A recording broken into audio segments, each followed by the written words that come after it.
भक्ति काल के पाठ्यक्रम पर आधारित दीर्घोत्तरीय प्रश्न, टिप्पणियां, संक्षिप्त उत्तर वाले प्रश्न और वस्तुनिष्ठ प्रश्न छमाही परीक्षा में पूछे जाते हैं।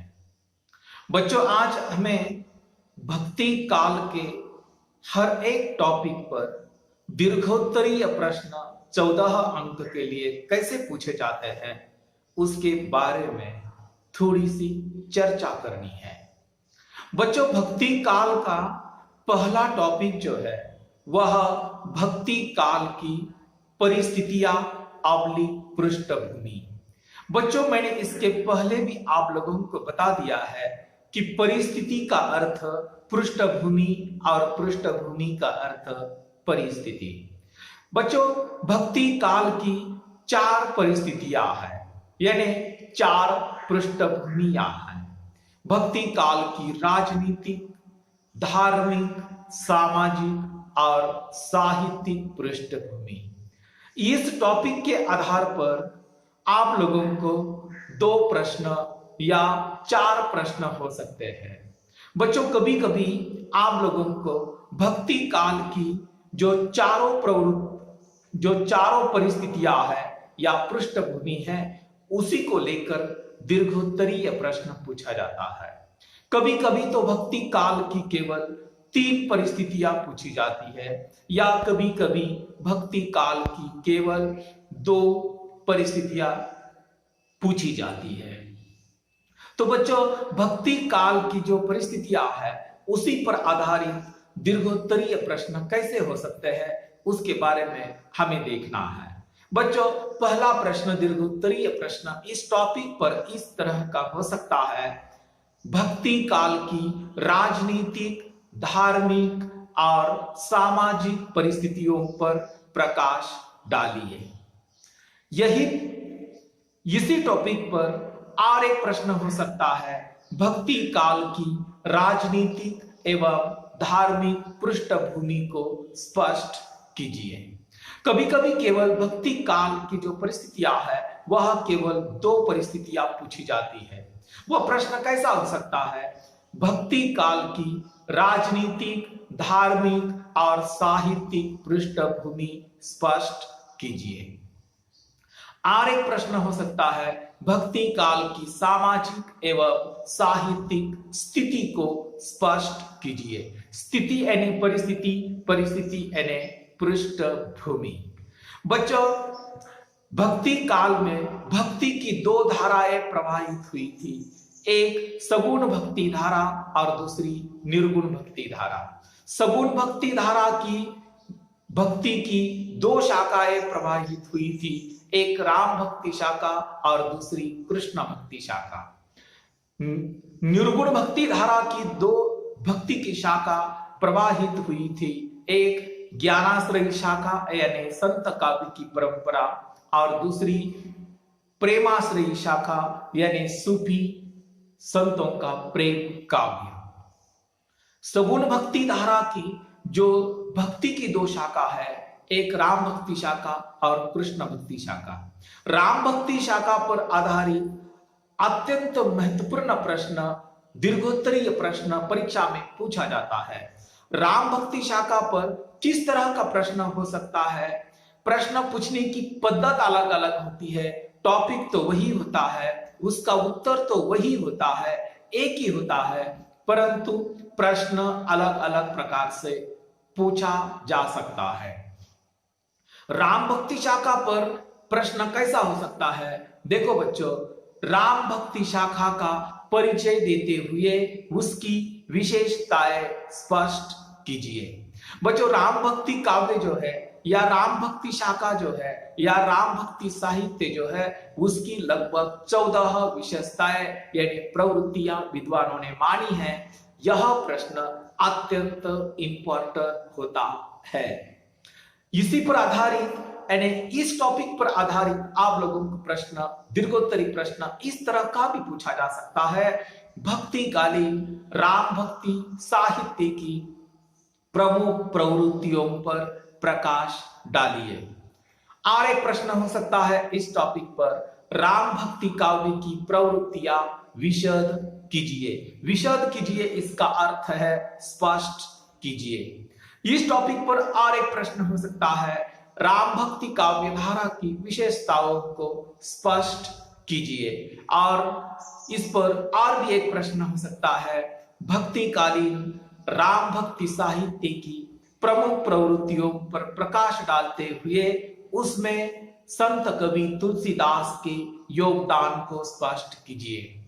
इस प्रश्न में आप लोगों को उसका उत्तर लिखते समय राम भक्ति काव्य की 14 विशेषताएं तो लिखनी है, परंतु उसी के साथ साथ संत कवि तुलसीदास का जो योगदान है संत साहित्य राम भक्ति काव्य के लिए, उसी का उल्लेख आप लोगों को करना होगा।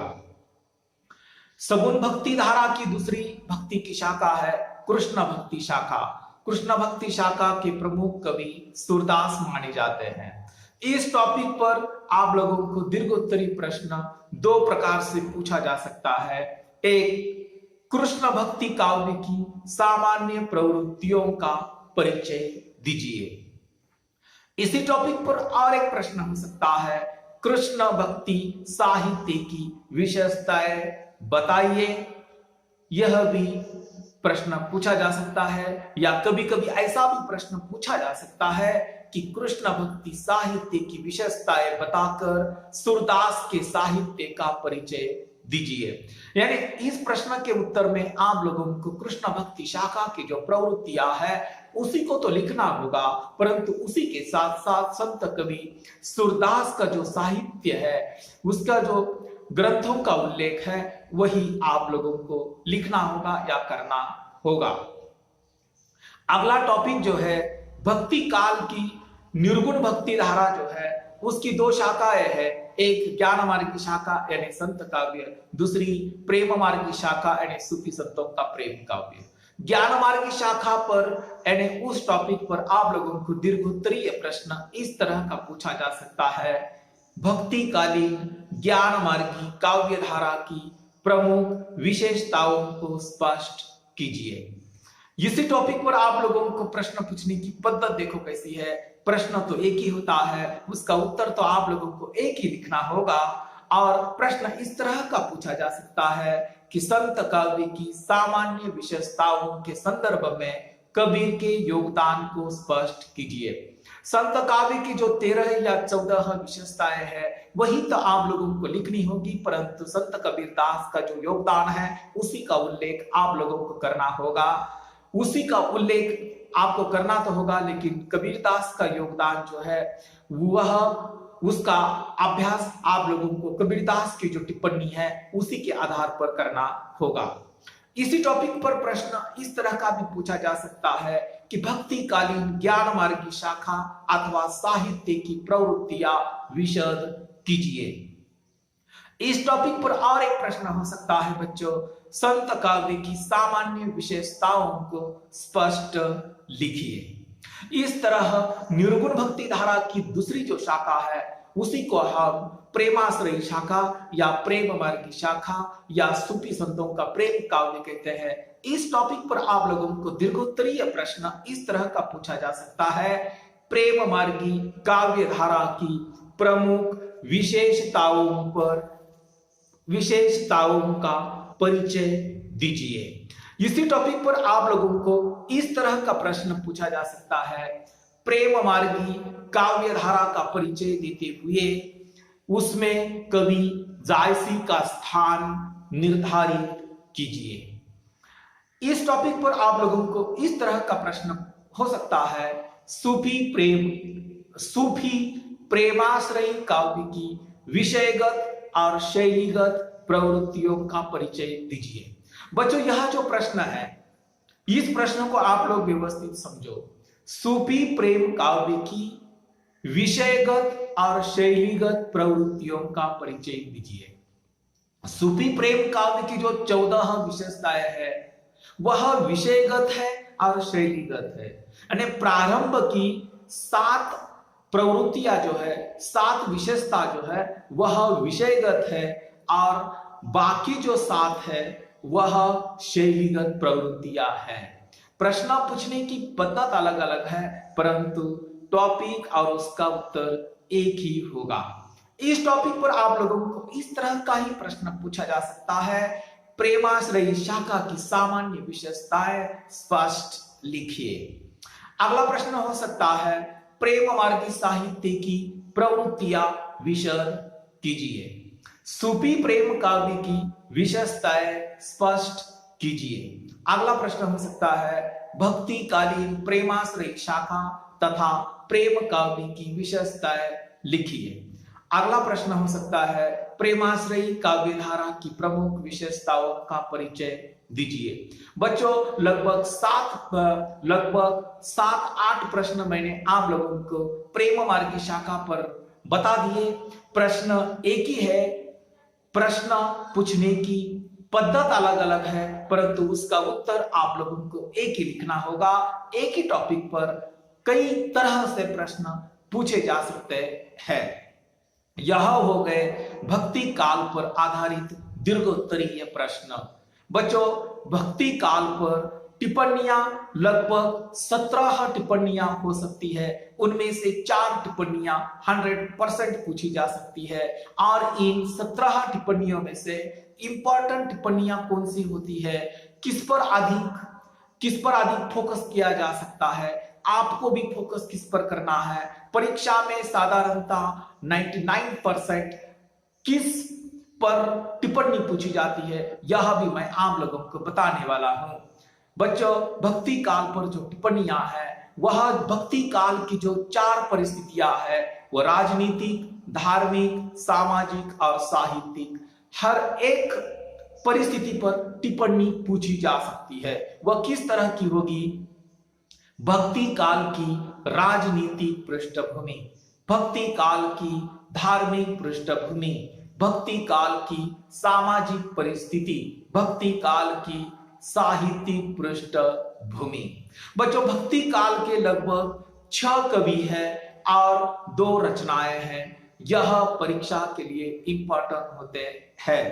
संत कवि कबीर, संत कवि सूरदास, संत कवि तुलसीदास, कवि जायसी, संत मीराबाई, कवि रहीम। बच्चों ये जो 6 कवि हैं, इन 6 कवियों में से 2 कवियों पर लगभग 100% टिप्पणियां पूछी जाती है। इसलिए आप लोगों को भक्ति काल के जो 6 रचनाकार है या 6 कवि है, उसी पर फोकस अधिक करना है। भक्ति काल की 2 प्रमुख रचना है बच्चों, उसी का भी अध्ययन हमने किया, उसी पर हमने लेक्चर दिया है, अलग अलग लेक्चर दिया है। संत कवि तुलसीदास द्वारा रचित महाकाव्य जो है, प्रसिद्ध महाकाव्य जिसका नाम है रामचरितमानस, और कवि सूरदास की रचना है भ्रमर गीत। ये जो 2 रचना है, इन 2 रचनाओं में से एक रचना पर 100% टिप्पणी परीक्षा में पूछी जाती है।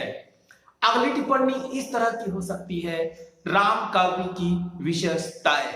बच्चों आप लोगों के सामने प्रश्न होगा, आपके मन में द्विधा निर्माण होगी कि यह जो टिप्पणी है राम काव्य की विशेषताएं, राम काव्य की लगभग 14 विशेषताएं है। ये तो टिप्पणी के लिए है, ये क्या 7 अंक के लिए टिप्पणी पूछी जाती है, फिर 7 अंक के लिए टिप्पणी है और 14 विशेषताएं विस्तृत रूप से लिखना है या कैसे लिखनी है।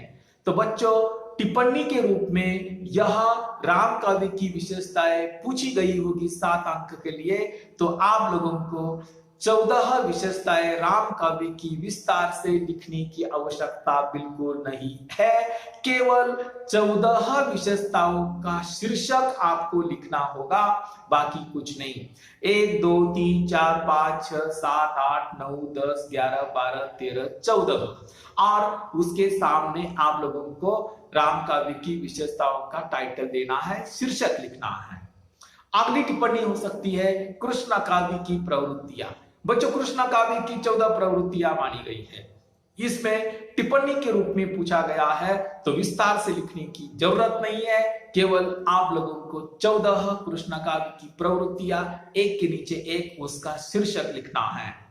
अगली टिप्पणी हो सकती है संत काव्य की विशेषताएं। संत काव्य यानी संत कवि कबीर का काव्य, ज्ञान मार्ग की शाखा का काव्य, उसकी भी 14 विशेषताएं मानी गई है, वह केवल टाइटल आपको लिखना होगा।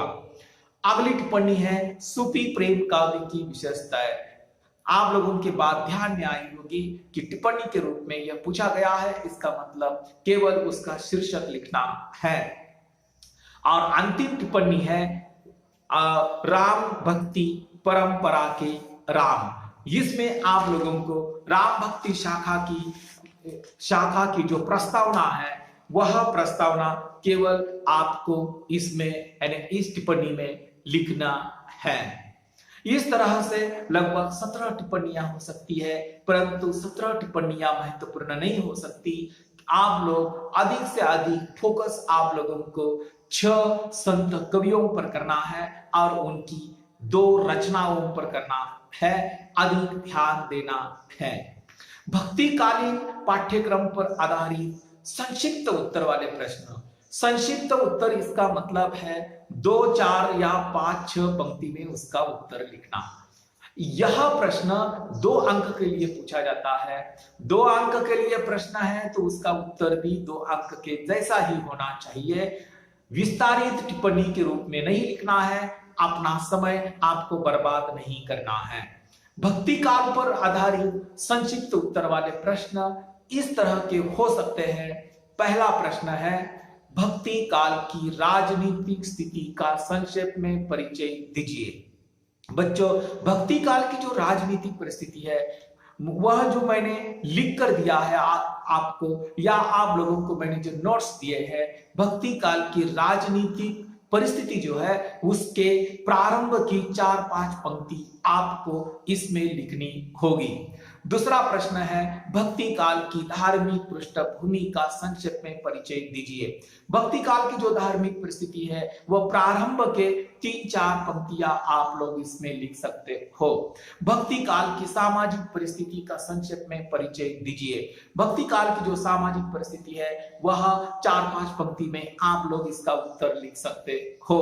चौथा प्रश्न भक्ति काल की साहित्यिक पृष्ठभूमि का संक्षेप में परिचय दीजिए। भक्ति काल की जो साहित्यिक परिस्थिति है उसके प्रारंभ के 4-5 पंक्ति आप लोग इसमें लिख सकते हो।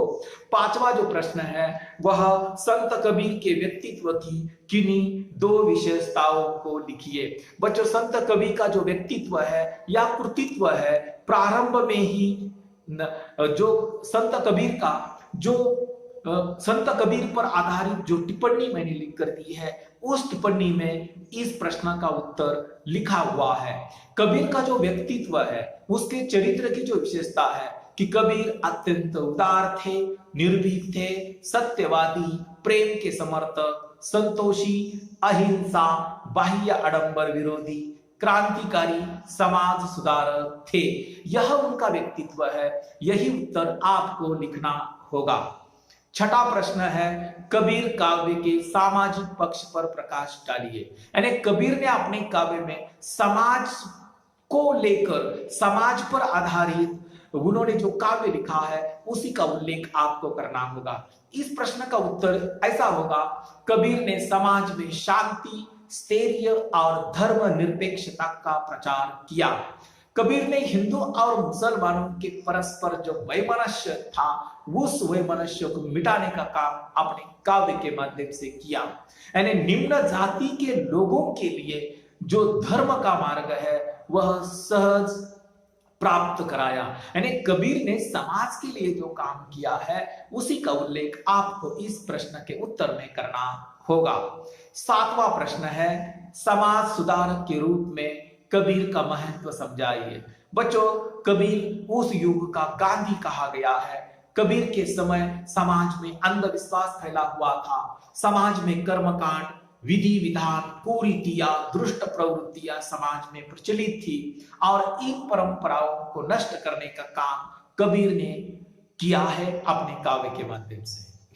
आठवां प्रश्न है पाखंड खंडन के विषय में कबीर के क्या विचार है। बच्चों, सच्चे अर्थ में देखा जाए तो कबीर समाज सुधारक थे। यानी अपने समाज के प्रति बहुत बड़ा कर्तव्य उन्होंने निभाया कि उन्होंने तत्कालीन सामाजिक जो कुरीतियां थी, बाह्य आडंबर था आडंबर का अर्थ होता है ढोंग, पाखंड का अर्थ होता है ढोंगी। समाज में जो धर्म के ठेकेदार होंगे, मुल्ला होंगे, मस्जिद के पुजारी होंगे, महंत होंगे, यह जो ढोंग करते थे, पाखंड करते थे, उसका खंडन करने का काम कबीर ने किया है।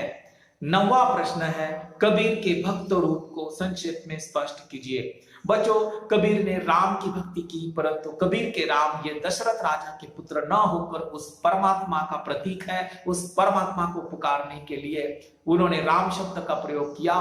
कबीर के राम ये निर्गुण है, निराकार है, सर्वव्यापी है और हर एक प्राणी मात्र में बसे हुए राम हैं। अगला प्रश्न है, तुलसी के प्रमुख ग्रंथों का संक्षेप में परिचय दीजिए। तुलसी द्वारा रचित जो ग्रंथ है वह दोहावली, कवितावली, गीतावली, कृष्ण गीतावली, विनय पत्रिका, रामचरितमानस, पार्वती मंगल, जानकी मंगल आदि प्रमुख ग्रंथों का उल्लेख आपको करना होगा। अगला प्रश्न जो है, सूरदास के ग्रंथों की संक्षेप में जानकारी दीजिए। बच्चों, सूरदास ने 3 ग्रंथों की रचना की है। एक सुर सारावली, साहित्य लहरी और प्रसिद्ध ऐसा ग्रंथ है सुर सागर। इन 3 ग्रंथों का उल्लेख आपको करना होगा। अगला प्रश्न है, संत मीरा को प्रेम दीवानी क्यों कहा जाता है? संत मीराबाई को प्रेम दीवानी क्यों कहा जाता है? हृदय की जो गहराई और पीड़ा, व्यथा, वेदना मीराबाई में दिखाई देती है, वह किसी भी कृष्ण भक्त कवियों में नहीं दिखाई देती, इसलिए मीराबाई को दर्द दीवानी मीरा कहा जाता है। अगला प्रश्न है बच्चों, कबीर और तुलसी के राम में क्या अंतर है? बच्चों, कबीर के जो राम हैं वह दशरथ राजा के पुत्र नहीं है, वह परमात्मा को पुकारने के लिए कबीर ने राम शब्द का प्रयोग किया। और तुलसीदास के जो राम है वह दशरथ राजा के पुत्र पुरुषोत्तम, मर्यादा पुरुषोत्तम राम है। यही उनके राम में अंतर है। अगला प्रश्न है, सूरदास की भक्ति भावना के बारे में संक्षेप में लिखिए। बच्चों, सूरदास ये कृष्ण भक्ति शाखा के प्रमुख कवि माने जाते हैं। कृष्ण के प्रेम का वर्णन उन्होंने अपने काव्य में किया, परंतु श्री कृष्ण से प्रेम करते समय, भक्ति करते समय सूरदास ने सामाजिक विधि विधान जो है, लोक मर्यादा जो है या वेद शास्त्र जो है, वह उनके सामने नगण्य है। श्रद्धा और प्रेम पर आधारित उनकी भक्ति थी। सूरदास श्री कृष्ण के दास थे, सेवक थे। सेवक सेव्य भाव की भक्ति उन्होंने की है। अगला प्रश्न हो सकता है, सूरदास के अतिरिक्त अन्य 2 कृष्ण भक्त कवियों के नाम लिखिए। बच्चों, सूरदास ने तो श्री कृष्ण की भक्ति की, परंतु मीराबाई भी है, नंददास भी है, रसखान भी है। अगला प्रश्न है, सूरदास के बाल लीला वर्णन के बारे में संक्षेप में लिखिए। सूरदास ने अपने सुर सागर नामक ग्रंथ में जो उनके पद मिलते हैं उसमें बाल श्री कृष्ण का रूप वर्णन, वात्सल्यपूर्ण बाल लीलाएं, सकार रूप में लीलाएं, माधुर्य भावपूर्ण लीलाएं उसमें व्यक्त हुई है। अगला प्रश्न है, मीरा की भक्ति भावना के बारे में संक्षेप में लिखिए। मीरा की भक्ति ये माधुर्य भाव की भक्ति है, वह प्रेम की भक्ति है, उसमें दुख है, उसमें वेदना है, उसमें मिलने की, श्री कृष्ण को मिलने के लिए तड़प है, प्रतीक्षा है। अगला प्रश्न है, कबीर ने मूर्ति पूजा का खंडन क्यों किया है? बच्चों, कबीर के विचार ऐसे हैं, पत्थर की मूर्ति पूजने से जब हमें ईश्वर की प्राप्ति होती है तो ईश्वर की प्राप्ति होती है, तो कबीर कहता था मैं पहाड़ की पूजा करूंगा, परंतु ईश्वर की प्राप्ति नामस्मरण से होती है। वह नामस्मरण मन में होना चाहिए, मूर्ति की पूजा करने से नहीं, इसलिए उन्होंने मूर्ति पूजा का खंडन किया। अगला प्रश्न, प्रेम मार्गी काव्यधारा का संक्षेप में परिचय दीजिए। बच्चों, भक्ति काल में प्रेमाश्रयी शाखा जो है उसकी लंबी परंपरा का विकास हुआ था और इस प्रेमाख्यान परंपरा के संस्थापक कवि जायसी थे। अगला प्रश्न, हिंदी राम काव्य परंपरा का संक्षेप में परिचय दीजिए। हिंदी राम काव्य की पूर्व पीठिका वाल्मीकि रामायण से प्रारंभ होती है, लेकिन यह परंपरा रामानुजा की परंपरा में राघवानंद द्वारा हुई और राम भक्ति के द्वारा रामानंद से मानी जाती है। अगला प्रश्न, हिंदी कृष्ण काव्य परंपरा के प्रमुख कवियों के नाम लिखिए। बच्चों, हिंदी कृष्ण काव्य के प्रमुख कवि सूरदास है, मीराबाई है, नंददास है, रसकान है। अगला प्रश्न, सूरदास की भक्ति किन किन भाव से व्यक्त हुई है? वह सका भाव है, माधुर्य भाव से भरी हुई है। अगला प्रश्न है, कवि जायसी की प्रामाणिक रचनाओं के नाम लिखिए। कवि जायसी की 3 रचनाएं मानी गई है, आखिरी कलाम, आखरावट और पद्मावत। अगला प्रश्न है, संत मीराबाई का संक्षेप में परिचय दीजिए। संत मीराबाई का जन्म 1504 के आसपास हुआ। 12 वर्ष की अवस्था में विवाह हुआ, विधवा हुई और कृष्ण से प्रेम करती रही। कवि रहीम की संक्षेप में जानकारी दीजिए। बच्चों, कवि रहीम प्रसिद्ध मुगल सरदार बैरम खान खाना के पुत्र थे। इनकी मां हुमायूं की पत्नी की छोटी बहन थी। रहीम दानशील प्रवृत्ति के कारण बहुत प्रसिद्ध थे। रहीम, अगला प्रश्न है, रहीम ने नीति काव्य के विषय कौन कौन से हैं? नीति काव्य में मनुष्य जब संकट में होता है तो उसकी मदद करने वाला कोई नहीं होता, ऐसे विषय है। भक्ति काल पर आधारित वस्तुनिष्ठ प्रश्न यानी एक वाक्य प्रश्न भी होते हैं, उसका उत्तर आप लोगों को पूर्ण वाक्य में लिखना होगा।